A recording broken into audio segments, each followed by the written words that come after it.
He literally said, I prayed for years that you would quit drinking, and it just wasn't happening. And maybe everything that we have went through was supposed to happen to bring us to the place that we are now. Comparing your drinking to someone else's is one of the most dangerous things that you can do. Hey guys, today I want to start with a story that literally stopped me in my tracks. I had goosebumps. I had tears in my eyes. It's not even my story, but it easily could have been so many times. An 18-year-old boy went to his own housewarming party. Beer, shots, laughter, drinking games, blackout. Something millions of teenagers and grown adults do every single weekend. Something millions of us do. Something I did over and over and over for years. He passed out on his side around 2 a.m. His friends thought they were helping, protecting him. They checked on him a few times. They assumed he'd just sleep it off, like many of us do. By 4 a.m., his breathing had slowed, and then it stopped. And by sunrise, he was gone. His dad woke up the next morning, drinking his coffee, going about his morning, reading the paper, just another morning, and then the doorbell rang. 2 officers, 1 sentence that ripped his entire world apart. There's been an accident. Your son passed away. That boy literally died from alcohol poisoning, from one night of drinking, one night of doing what everyone else was doing, one night of thinking he was invincible. When I heard that story, my stomach dropped because I used to drink exactly like that. I used to live in blackouts, and it hit me really hard. That could have been me, exactly me. Hundreds of nights of my life looked exactly like his last one. And that is why I'm here today, to talk about something that ruins people quietly. Comparing drinking, minimizing it, downplaying it, believing you're not that bad, believing that won't happen to me, because alcohol doesn't care if you're a daily drinker or a weekend drinker. It only cares how much is in your bloodstream, and every single person has a breaking point. Comparing your drinking to someone else's is one of the most dangerous things that you can do. I spent years telling myself, I don't drink every day. I'm not like her. I'm not like him. I didn't do that. I didn't do this. I don't hide bottles. I'm not waking up shaking. I can stop when I want.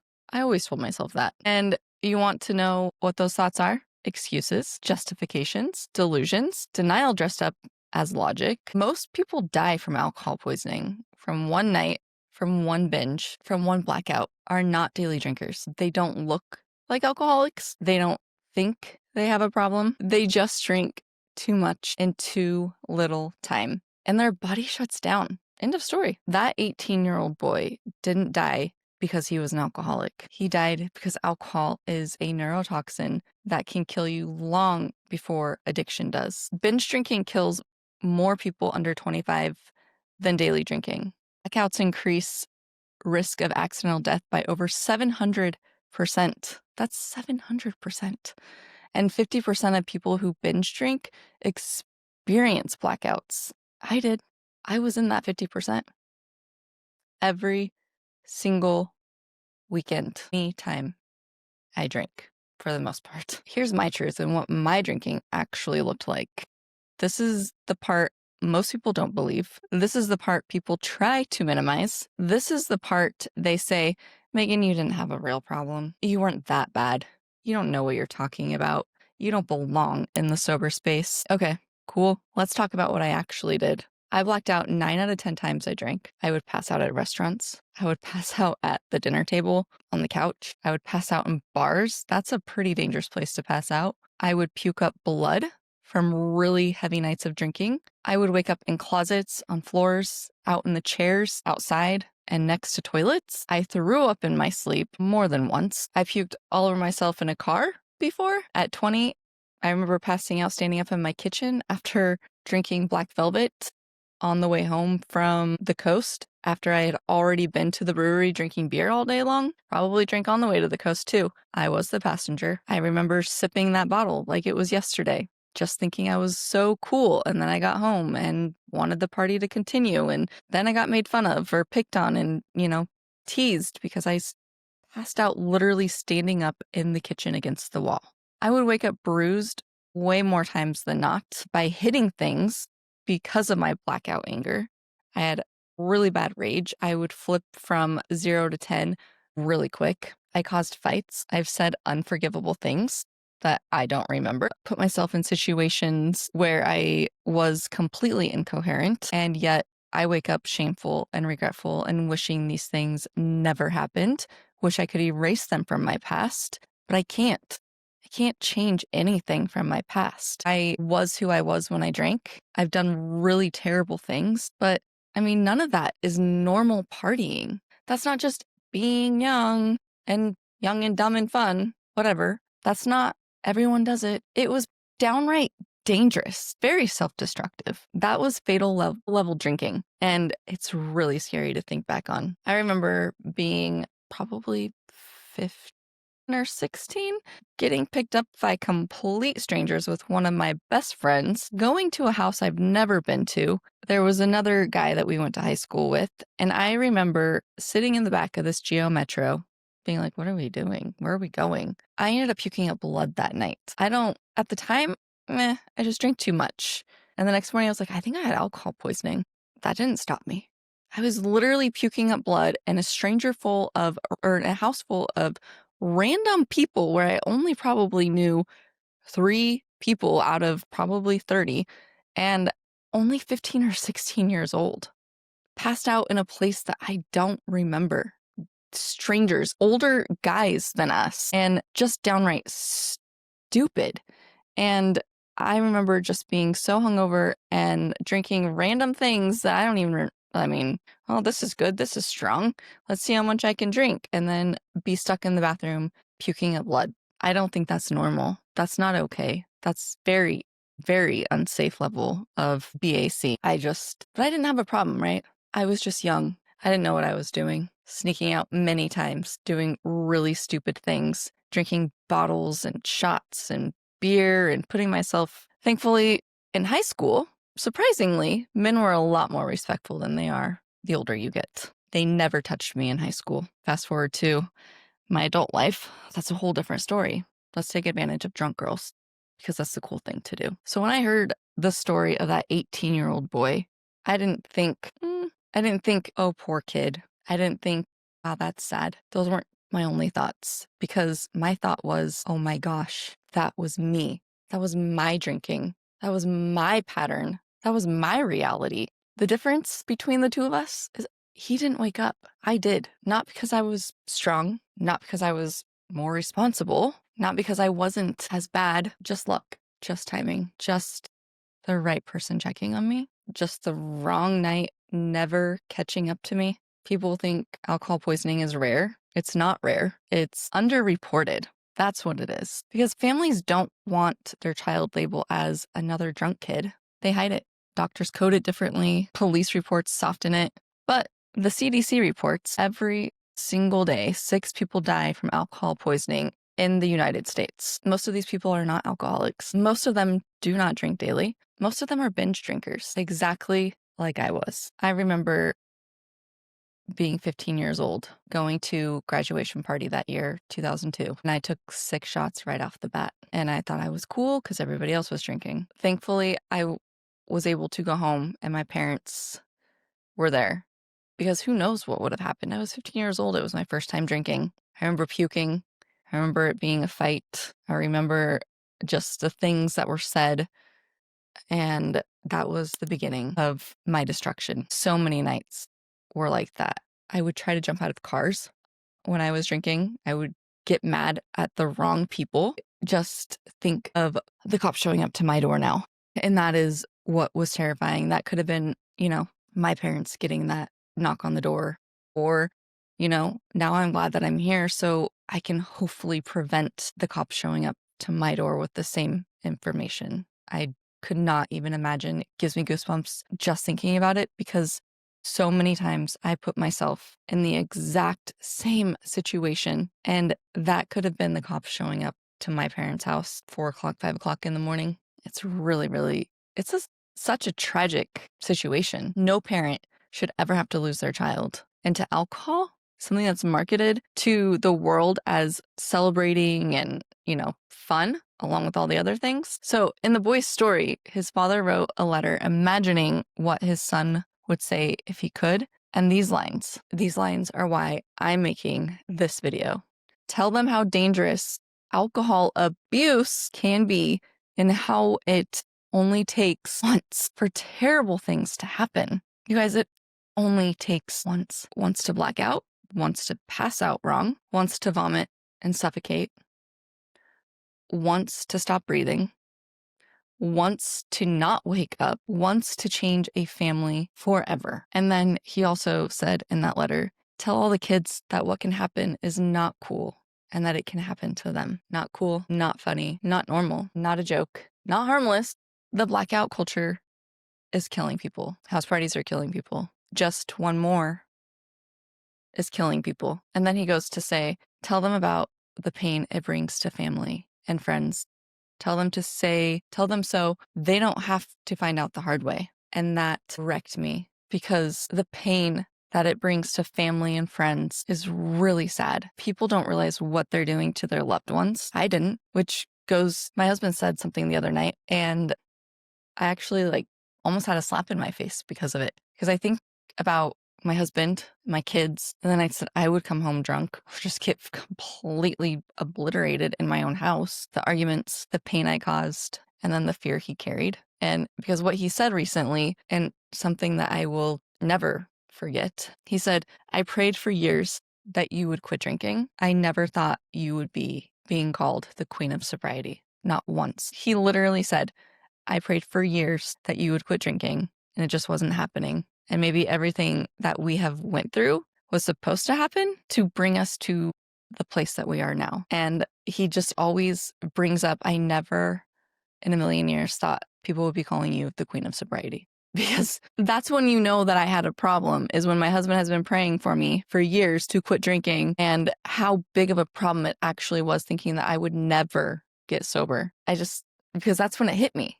I wasn't just hurting myself. I was hurting him. I was hurting my kids. I was hurting my life. The shame, the guilt, the attitude. I mean, how many times I woke up and was scared to talk to him because of how I reacted the night before and the things that he would say that I did or said, having my kids witness me walk down the hall stumbling like, why is mommy falling into the wall? I mean, it's all so disgusting. And there's so much more that just is really sad to talk about.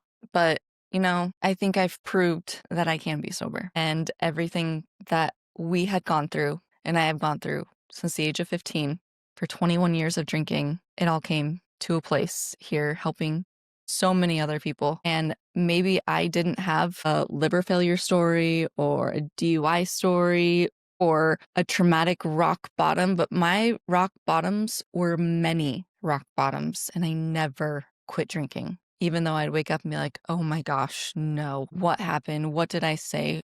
I mean, it's just, I'm happy to be where I am today. So I really want to talk about the science of blackouts for a moment, because understanding this, I think, can maybe save some lives. A blackout happens when the hippocampus, the part of your brain that forms memories, it literally shuts off. You're awake, you're talking, you're walking, you're driving, you're arguing, you're texting, you are doing everything except remembering. This is dangerous. It is so scary. It is alcohol-induced brain damage. And then the body starts shutting down. Judgment, been there. Motor skills, memory, your respiratory system, your heartbeat.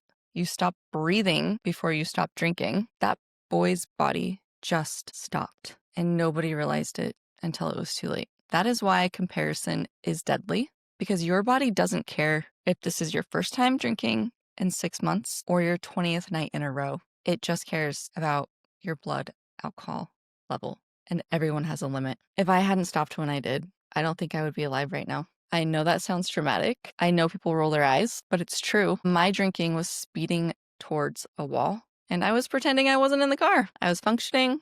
I was working.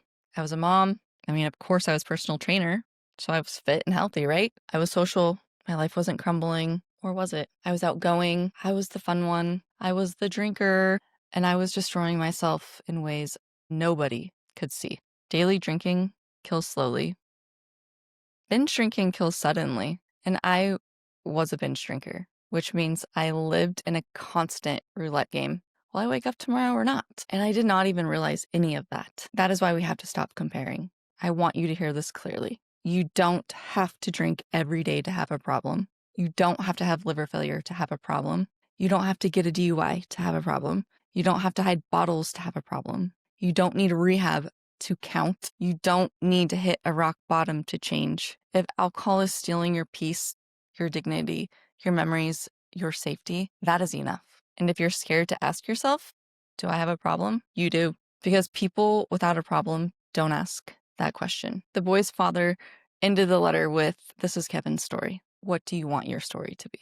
And that's what I want to leave you with. You don't have to wait for tragedy. You don't have to wait for a blackout that goes too far. You don't have to wait to lose everything. You don't have to wait until you scare yourself. You don't have to wait for proof that you're bad enough. You get to change your story now, before the damage, before the loss, before the regret, before the phone call, before the knock on the door. You do not have to find out the hard way. You don't have to almost die to have a wake up. You just have to decide that you are done. I'm alive because of timing and luck and grace, and because one day I finally said, enough. I never want to forget what could have happened to me, and I never want you to find out the way Kevin's family did. Your story is still being written. Make it one you can live with, because it can all be gone in a blink of an eye or a shot of alcohol.